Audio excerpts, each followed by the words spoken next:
Kita lanjutkan materi kita. Hari ini masih mengenai anabolisme, yaitu kemosintesis. Kemosintesis merupakan proses penyusunan bahan organik, yaitu karbohidrat dari air dan karbon dioksida yang menggunakan energi kimia. Kemosintesis terjadi pada berbagai kelompok bakteri. Pelakunya disebut sebagai organisme kemosintetik atau kemoautotrof. Misalnya bakteri nitrifikasi, bakteri belerang, bakteri besi, bakteri hidrogen, dan bakteri metana. Contohnya bakteri nitrifikasi. Contoh pada bakteri nitrit yaitu Nitrosococcus dan Nitrosomonas, serta bakteri nitrat, Nitrobacter dan Bactoderma. Nah, reaksinya amoniak ditambah dengan oksigen, karena ada di sini bakteri Nitrosomonas dan Nitrosococcus akan diubah menjadi asam nitrit dan air dan menghasilkan energi.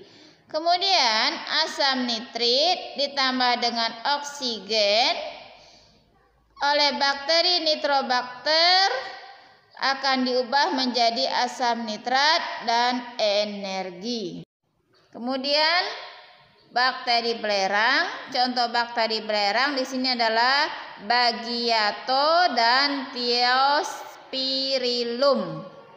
Perhatikan reaksi kimianya berikut.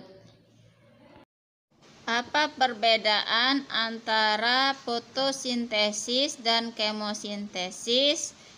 Lihatlah pembedanya. Yang pertama, sumber energi. Fotosintesis sumber energi cahaya dan kemosintesis zat kimia.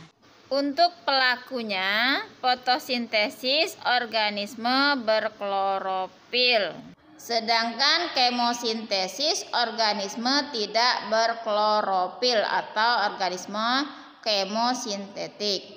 Bahan dasarnya untuk fotosintesis karbon dioksida dan air, sedangkan kemosintesis itu CHONSP, glukosa, nitrat, sulfat ataupun fosfat.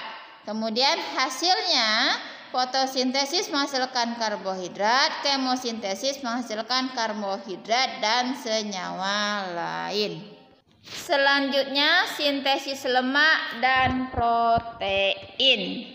Nah, untuk sintesis lemak merupakan komponen sel yang terdiri atas unsur C, H, dan O.